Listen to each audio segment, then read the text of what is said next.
அது நல்ல உணவுகள் மட்டுமே நீங்கள் ஆரோக்கியமாக வாழ்கிறதுக்கு உதவி செய்யாது. நல்ல உறவுகள் தேவை.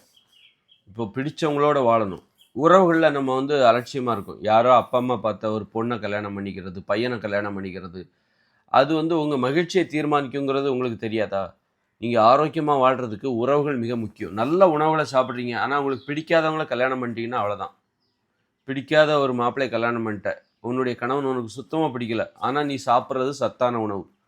அப்படின்னா உன்னால் மகிழ்ச்சியாக வாழ முடியாது. உன் உடம்புல நோய் வந்துடும். பிடிக்காத ஒரு கணவனோட இருந்தால் நீ அவ்வளோதான். எதிர்மறையான எண்ணங்கள் வர ஆரம்பிச்சிடும், சண்டைகள் வர ஆரம்பிச்சிடும். பிடிக்காத ஒரு கணவனோடு வாழும்போது உன்னால் நல்ல உணவுகளை சாப்பிட முடியாது.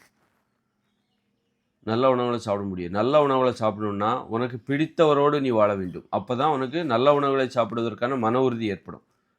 பிடிக்காத ஒரு கணவனோட, பிடிக்காத மனைவியோடு வாழும் பொழுது அவ்வளோதான்.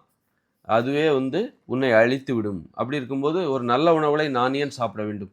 நான் அழிவு நோக்கி போகிறேன். எனக்கு பிடிக்காத ஒரு வாழ்க்கையை நான் வாழ்ந்துட்டு இருக்கேன். பிடிக்காத ஒருவனோடு நான் வாழ்ந்து கொண்டிருக்கிறேன். பிடிக்காத ஒரு பெண்ணோடு வாழ்ந்து கொண்டிருக்கிறேன். அப்படி இருக்கும்போது நான் எதற்காக நல்ல உணவுகளை சாப்பிட வேண்டும்? நான் எதற்காக காய்கறிகளை சாப்பிட வேண்டும்? அந்த சோத்தை போடு, அந்த பிரியாணியை கொண்டா, நான் சாவுறேன். ஏன்னா இதெல்லாம் தற்கொலை உணவுகள். இது நோய்களை தரக்கூடிய உணவுகள். நோய்களை தரக்கூடிய உணவுகளை கொடு. அதுலேயாவது எனக்கு கொஞ்சம் திருப்தி கிடைக்கட்டும். பிடிக்காத இந்த வாழ்க்கையை, பிடிக்காத ஒருத்தனோட இந்த வாழ்கிறத விட அந்த சோத்தை சாப்பிட்றது மேலு. சோத்தை சாப்பிட்டாலும் அழிவு தான், இவங்கள சாப்பிட்டாலும். அப்போ நல்ல உணவுகள், காய்கறிகளையும் பழங்களையும் சாப்பிடணுன்னா மன உறுதி அதிகமாக தேவை. வாழணுங்கிற ஆசை தேவை. ஆரோக்கியமாக வாழ வேண்டும் என்கிற ஆசை தேவை. ஆரோக்கியமாக வாழணுன்னா நீ சந்தோஷமாக வாழணும். சந்தோஷமானா யார்கிட்ட சந்தோஷமாக இருப்ப? உனக்கு பிடிச்சவங்களோட தான் சந்தோஷமாக இருப்ப. அதனால் நீ ஆரோக்கியமாக வாழணுன்னா நல்ல உணவு எப்படி முக்கியமோ அதுபோல் நல்ல வாழ்க்கை துணை. உன்னுடைய நண்பர்கள் நல்லவர்களா, உனக்கு பிடித்தவர்களா அப்படின்னு பார்க்கணும். பிடிச்சவங்ககிட்ட நீங்கள் சந்தோஷமாக இருப்பீங்க. அவங்களுக்காக நீங்கள் ஒரு வேலை செய்வீங்க, தியாகம் பண்ணுவீங்க, விட்டு கொடுப்பீங்க. அவங்க சந்தோஷத்தை பார்த்து நீங்கள் சந்தோஷப்படுவீங்க. ஆனால் பிடிக்காதவங்க உங்கள் சந்தோஷத்தை பார்த்து அவங்க பொறாமப்படுவாங்க. பிடிக்காதவங்ககிட்ட ஒரு உதவி செய்ய மாட்டீங்க. பிடிக்காதவங்க அழிஞ்சு போகணுன்னு நினைப்பீங்க. அதனால் அவங்களுடைய அருகாமையை அவங்க உங்கள் கூட சேர்றதோ, நீங்கள் அவங்களோட சேர்றதோ தப்பு. உறவுகளை முறித்து கொள்ள வேண்டும். அந்த மாதிரி பிடிக்காதவருடன் உறவு இருக்குல்ல, அறியாமையின் காரணமாக ஏற்பட்ட உறவை முறித்து விட வேண்டும். பிடித்தவர்களோடு பிடித்தவர்கள் தகுதியானவர்கள். அப்போ அவங்க சந்தோஷத்தை பார்த்தா உங்களுக்கு சந்தோஷமாக இருக்கும். அவங்க கவலைப்பட்டால் நீங்கள் கவலைப்படுவீங்க. அதுபோல தான் ஒரு நட்பாக இருந்தாலும் சரி, அண்ணன் தம்பியிலே பார்த்தீங்கன்னா நீங்கள் வளர்ந்தால் சந்தோஷப்படுறவங்க யார்? உறவினர்கள், சொந்தக்காரங்களில் நீங்கள் முன்னேறினா யார் சந்தோஷப்படுவாங்களோ அவங்கக்கிட்ட மட்டும் பழகுங்க. மற்றவங்ககிட்ட ஈடுபாடு காட்டாதீங்க. அதுக்காக சண்டை போடணுங்கிற அவசியம் இல்லை. இந்த மாதிரி உறவு முறை உங்களுடைய ஆரோக்கியத்தை தீர்மானிக்கும். தப்பான உறவுகளை தேர்ந்தெடுத்து விட்டால் நீங்கள் நோயாளிகளாக மாறிவிடுவீர்கள், அழிந்து போய்விடுவீர்கள். ஏன்னா தப்பானவங்க, நீங்கள் அழிஞ்சு போனால் அவங்க சந்தோஷம். அப்படிங்கும்போது அவங்க சந்தோஷத்துக்காக நீங்கள் அழிஞ்சு போயிடுவீங்க.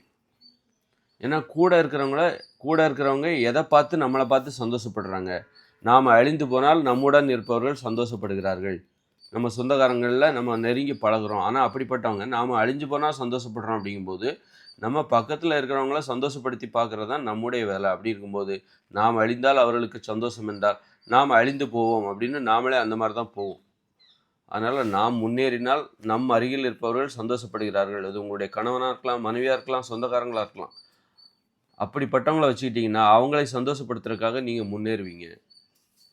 அதனால் நல்ல உறவுகள் என்பது வெறும் நல்ல உணவுகளை நல்ல உறவுகள் உங்களுக்கு இருந்தால் தான் சாப்பிட முடியும். நல்ல உணவுகளை சாப்பிடுகிற அந்த மன உறுதி இருக்குல்ல, அந்த ஆர்வம் இருக்குல்ல, அது ஒன்று நல்ல உறவுகளோடு இருக்க வேண்டும். நல்ல நண்பர்கள், பிடித்த நண்பர்கள் இருக்க வேண்டும். உங்கள் முன்னேற்றத்தை விரும்புகிற நண்பர்கள் இருக்க வேண்டும். அதுபோல் ஒரு வாழ்க்கை துணை, கணவனோ மனைவியோ, அண்ணனோ தம்பியோ, எல்லா உறவும் உங்களுக்கு பிடிச்சிருக்கணும். நீங்கள் நல்லா இருந்தால் அவங்களும் சந்தோஷப்படுறாங்களா, அப்படிப்பட்டவங்களோட இருந்துட்டிங்கன்னா தான் உங்கள் உடம்புல நோய் வராது. தப்பான உணவுகளை சாப்பிட்டால் எப்படி நோய் வருமோ, எப்படி சோறு, பூரி, பொங்கல், பரோட்டா இதையெல்லாம் சாப்பிட்டால் நோய் வருமோ, அதுபோல் தப்பான உறவுகள், பிடிக்காத உறவுகள். இந்த உடம்புக்கு அந்த பரோட்டா பிடிக்காது, ஏற்றுக்காது. ஆனால் நீங்கள் திணிக்கிறீங்க. பிரியாணி அந்த உடம்பு ஏற்றுக்காது, அதை திணிக்கிறீங்க. அப்போ தான் உடம்பெல்லாம் பருமன் ஆகுது. அப்படி தான் நீங்கள் பிடிக்காத உறவுகள் திணிக்கப்பட்ட உறவுகளை தான் இருக்கும். அச்சுறுத்தப்பட்டு அப்பா அம்மாவுக்காக இப்படி காரணங்களை சொல்லி திணிக்கப்பட்டதாக தான் இருக்கும். அப்படிப்பட்டவங்களை நீங்கள் ஏற்றுக்கிட்டிங்கன்னா உங்கள் உடம்புல நோய் வரும். ஆரோக்கியமாக வாழணுன்னா நல்ல உறவுகள் தேவை. ஏன்னா ஒரு பிடிக்காத ஒரு மனைவியோடு வாழ்கிறீங்க அப்படின்னா சோகமாக இருப்பீங்க, கவலையோடு இருப்பீங்க. பிடிக்காத கணவனோட வாழ்ந்தால் அந்த பெண் வந்து சோகமாக இருப்பா, கவலையோடு இருப்பா, சண்டை வரும் அடிக்கடி, எதிர்மறை. பிடிக்காதவங்கன்னா அவ்வளோதான், பிடிக்கவே செய்யாது. அவங்களுக்காக ஒரு வேலை செய்ய முடியாது, அவங்களுக்கு உதவி செய்ய முடியாது, கஷ்டப்பட்டு நடிச்சுக்கிட்டு தான் வாழணும். அப்போ பிடிச்சவங்க உங்கள் மனைவியாக கணவனாக வந்தால் சந்தோஷமாக இருப்பீங்க, ஜாலியாக இருப்பீங்க. அப்போது எவ்வளோ ஆரோக்கியமாக இருப்பீங்க. அப்போது உறவுங்கிறது எப்பேற்பட்ட மாற்றத்தை ஏற்படுத்துது பாருங்கள். அப்போ பிடிக்காதவங்களோட வாழ்ந்துட்டு நீ நல்ல உணவுகளை எவ்வளோ தான் சாப்பிட்டாலும் உடம்பு முன்னேறாது, நோய்கள் வராமல் போகாது. அதனால் உறவு அத்தகைய மாற்றத்தை ஏற்படுத்தும். நல்ல உறவு, அதாவது நல்ல உறவு கிடைக்குது. பிடிச்சவங்களோட நீ அதிகமாக சாப்பிடாமல் இருந்தால் கூட ஆரோக்கியமாக இருப்ப. ஆனால் பிடிக்காதவங்களோட இருந்துக்கிட்டு என்ன தான் சத்தான உணவுகளை சாப்பிட்டாலும் அது உனக்கு நோயை தரும். அதனால் உணவு மட்டும் உனக்கு ஆரோக்கியத்தை தராது, நல்ல உறவுகள் ஆரோக்கியத்தை தீர்மானிக்கும். அதுபோல் நல்ல வாழ்விடம், கிராம சூழலில் வாழ வேண்டும், இந்த நகரங்களில் வாழக்கூடாது. பிடித்தவர்களோடு நீ வாழ்கிறாய், பிடித்த உணவுகளை உட்கொள்கிறாய், ஆயினும் எனது உடலில் குறைபாடு ஏற்படுகிறது. நீ உனது உடலுக்கு பொருந்தாத ஒரு வாழ்க்கை சூழலான இந்த நகரங்களில் வாழ்ந்து கொண்டிருக்கிறாய். அங்கிருந்து கிளம்பி கிராமத்திற்கு போ. அதைத்தான் இந்த உடம்புக்கு பிடிக்கும். இந்த மனித உடம்புக்கு காடுகள் தான் பிடிக்கும். நம்மலாம் குரங்கு தானேப்பா, குரங்குலேருந்து தானே வந்தோம் அப்படின்னா குரங்குகள் எங்கே? காடுகளில் தானே வாழ்ந்தது. லட்சக்கணக்கான வருடங்களாக, நமக்கு பல லட்சக்கணக்கான வருடங்களாக நம்ம காடுகளில் தானே வாழ்ந்தோம். ஒரு 30 வருஷமாக தானே இப்போ காடுகளில் வாழ்ந்தோம், கிராமத்தில் வாழ்ந்தோம், ஒரு இயற்கையோடு கலந்து வாழ்ந்தோம். கடந்த ஒரு 40 வருஷமாக தானே இந்த மாதிரி இயந்திர அறிவியல் உலகில் நகரங்களில் வாழ்ந்து கொண்டிருக்கிறோம். அப்படின்னு அந்த உடம்பு அது ஏற்றுக்காது. அதனால் நமக்கு உடம்புக்கு எது பிடிக்கும் அப்படின்னா கிராமம் தான் பிடிக்கும், காடுகள் தான் பிடிக்கும். நமக்கு ஏற்றார் போன்ற காடுகளை நாம் உருவாக்க வேண்டும். நமக்கு பாதுகாப்பான காடுகளை, அதுக்காக காடுகள் தான் பிடிக்குங்கிற காட்டில் போய் வாழணும் அப்படின்னு நான் சொல்ல. நமக்கு பாதுகாப்பான காடுகளை நாம் உருவாக்க வேண்டும். நமக்கு எந்தவித அச்சுறுத்தலும் இருக்கக்கூடாது, பிற உயிரினங்கள் நம்மை வேட்டையாடக்கூடாது. அப்படிப்பட்ட காடுகளை உருவாக்கி அங்கே வாழும்போது அது நம்ம உடம்புக்கு பிடிக்கும். பிடிச்ச அந்த வாழ்விடம் நமக்கு ஆரோக்கியத்தை தரும். இயற்கையோட இணைஞ்சி காடுகளில் நாம் திட்டமிட்டு நமக்கு ஏற்றார் போன்று உருவாக்கிய காடுகளில் வாழும்போது நாம் நடந்து உடல் உழைக்கணும். அதுதான் நம்ம உடம்புக்கு பிடிக்கும். இந்த வாகனங்களில் உட்காருறது அல்லது இயந்திர வேலையை உட்காந்துக்கிட்டே வேலை, இது நம்ம உடம்புக்கு பிடிக்காது. உடம்புக்கு நிரந்தரமாக தற்காலிகமாக இது என்ன புதுமையாக இருக்கே, உட்காந்துட்டே வர ஆஃபீஸில் வேலை பார்க்குதே, பார்க்குற மாதிரி மனிதர்கள் பார்க்குறாங்களே, இது மனித இனத்துக்கு புதுமையாக இருக்கே அப்படின்னு சொல்லிட்டு இதற்கு முன்பு யாரும் இது போன்ற வேலைகள் செய்தது கிடையாது. அப்போ இந்த காலத்தில் இது புதுமை, ஆனாலும் இது செயற்கை, அதனால் இது நிலைக்காது, இது போர் அடிச்சிடும். இதனால் உடம்பு நோய்கள் அதிகரித்து விடும். அதனால் உடம்புக்கு எது பிடிக்கும்னா உழைச்சி நடக்கணும், ஓடணும், குனியணும், நிமிரணும், அதுதான் உடம்புக்கு பிடிக்கும். அப்போ தான் உடம்புக்கு ஆரோக்கியம். உடம்புக்கு பிடித்த ஒரு உழைப்பு, உடல் உழைப்பு. இன்றைக்கி உட்காந்துக்கிட்டே வேலை பார்க்குறது இதெல்லாம் உடம்புக்கு பிடிக்காது. ஆனால் இது ஒரு புதுமையான ஒரு விஷயம். கடந்த காலங்களில் யாரும் இப்படியெல்லாம், கடந்த காலங்களில் யாராவது ஆஃபீஸில் போய் வேலை பார்த்தாங்களா? ஒரு 50 வருஷத்துக்கு முன்னாடி வரைக்கும் ஆஃபீஸில் வந்து பெரும்பான்மையான மக்கள் ஆஃபீஸில் போய் வேலை பார்க்குறது, உட்காந்துக்கிட்டே வேலை பார்க்குறது, உட்காந்துக்கிட்டே வண்டி ஓட்டுறது, இதெல்லாம் வந்து கடந்த காலங்களில் கிடையாது. அப்போ இந்த மனிதர்களுடைய அனுபவம் இருக்குல்ல, மனிதர்களுக்குன்னு ஒரு அனுபவம் இருக்குது, ஒரு புதுமையான ஒரு விஷயம், அவ்வளோதான். இது செயற்கையானது, அதனால் இது நிலைக்காது, இது நோய்களை தரக்கூடியது. உடம்புக்கு எது பிடிக்கும் அப்படின்னா எதெல்லாம் ஆரோக்கியத்தை தருமோ அதுதான் உடம்புக்கு பிடிக்கும். அப்போ எது உடம்புக்கு பிடிக்கும்? நடக்கிறது, ஓடுறது, இதுதான் உடம்புக்கு பிடிக்கும். உடல் உழைப்பு தான் அந்த உடம்புக்கு பிடிக்கும். அதனால் வந்து கிராமம் தான் மனிதர்களுக்கு பிடிக்கும். பிடித்தவர்களோடு உறவு, அது இந்த உடம்புக்கு பிடிக்கும், அது ஆரோக்கியத்தை தரும். அப்புறம் நல்ல உணவு, காய்கறிகள், பழங்கள், உப்பெல்லாம் சேர்க்கக்கூடாது, இது இந்த உடம்புக்கு பிடிக்கும். இப்படி உடம்புக்கு பிடித்த தொழில் எது? அது விவசாயம்தான். உணவுகளை உற்பத்தி செய்கிற விவசாயம். இதுதான் உடம்புக்கு பிடித்த தொழில். இன்றைக்கி நம்ம உட்காந்துக்கிட்டே வேலை பார்க்குறோம், எனக்கு நிறைய சம்பளம் வருது, அப்போ நமக்கு பிடிச்சி போச்சு அப்படின்னா, இது இந்த காலகட்டத்துக்கு இதெல்லாம் நிறைய சைடு எஃபெக்ட் இருக்குது, பக்க விளைவுகள் நிறைய இருக்குது. உடம்பு பெருத்துரும், கை கால்கள்லாம் முட்டிலாம் வலிக்க ஆரம்பிச்சிடும், அவ்வளோதான். சீக்கிரமாக உடல் உழைப்பு இல்லாமல் சீக்கிரமாக வாய்ஸ் குறைஞ்சி போயிடும். அதனால் இது வந்து பிடிக்காது. உடம்புக்கு எது பிடிக்கும்? நடக்கிறது, உழைக்கிறது, குனிகிறது, நிமிர்றது, வயல்வெளியில் உழைக்கிறது, இதுதான் பிடிக்கும்.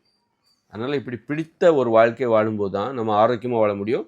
அதாவது நல்ல உறவுகள், நல்ல உணவுகள், நல்ல வாழ்விடம், நல்ல ஒரு தொழில், அது விவசாயம்தான். உணவை உற்பத்தி செய்கிற, அதுக்கு வந்து நெல் கோதுமையை உற்பத்தி பண்ணுறது கிடையாது. நெல் கோதுமையை நம்ம சாப்பிடக்கூடாது, அப்போ அது நமது உணவு கிடையாது. மாமிசத்துக்காக ஒரு கால்நடைகளை வளர்க்கக்கூடாது, உரத்துக்காக தான் வளர்க்கணும். மாமிசம் சாப்பிடக்கூடாது, பால் சாப்பிடக்கூடாது.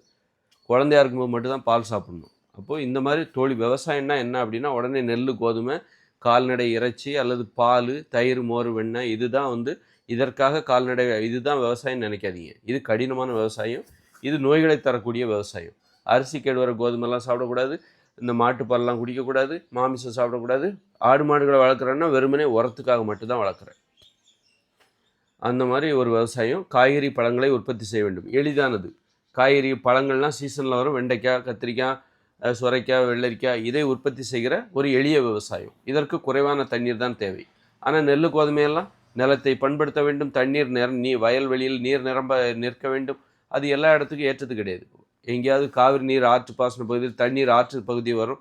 அங்கே மட்டும்தான் நெல் வயலில் நீர் நிரம்ப இருப்பதற்கு வழி இருக்கும். மற்ற இடங்களில் இருக்காது. அதே நேரத்தில் அந்த அரிசி உணவுகளை சாப்பிட்டால் நோய் வரும். அதனால் அது நமது விவசாயம் கிடையாது. அது கடின விவசாயம். எளிய விவசாயம்னா காய்கறிகளையும் பழங்களையும் உற்பத்தி செய்கிறது தான் எளிமையான விவசாயம். இந்த மாதிரி விவசாயம் தான் மனிதர்களுக்கு பிடித்த ஒரு தொழில். அதுதான் நமக்கு உடலுக்கு ஆரோக்கியத்தை தரும். உடலுக்கு எது நன்மை செய்கிறதோ, உடலுக்கு ஆரோக்கியம் தான் நன்மை. அப்போ நன்மை செய்கிறதோ, ஆரோக்கியம் தருகிறதோ அதுதான் அந்த உடம்புக்கு பிடிச்சது. அப்போ உடம்புக்கு பிடிச்ச ஒரு வாழ்க்கை வாழு. நீ ரொம்ப நாள் வாழ்வ, சந்தோஷமாக வாழ்வ.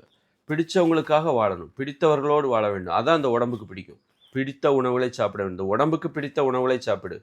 காய்கறிகள், பழங்கள் என்பது இந்த உடம்புக்கு பிடிச்சது, இதயத்துக்கு பிடிச்சது, நுரையீரலுக்கு பிடிச்சது, கல்லீரல், கணையம், இறப்பைக்கு பிடிச்சது. மாமிசம்லாம் இந்த இறப்பைக்கு பிடிக்காது. மனித இறப்பைக்கு, மனித குடலுக்கு, மனித இதயத்துக்கு மாமிசம் பிடிக்காது. மீன் பிடிக்காது. முட்டை பிடிக்காது. மாட்டுப்பால் பிடிக்காது. தயிர், மோர், வெண்ணெயெல்லாம் பிடிக்காது. பிடிக்காத சாப்பிட்டா நோய் தான் வரும். பிடிக்காதவர்களோடு வாழ்ந்தால் அழிவு தான் ஏற்படும். பிடிக்காத ஒரு வாழ்விடமான நகரத்தில் வாழ்ந்தால் உங்களுக்கு அழிவு தான் ஏற்படும்.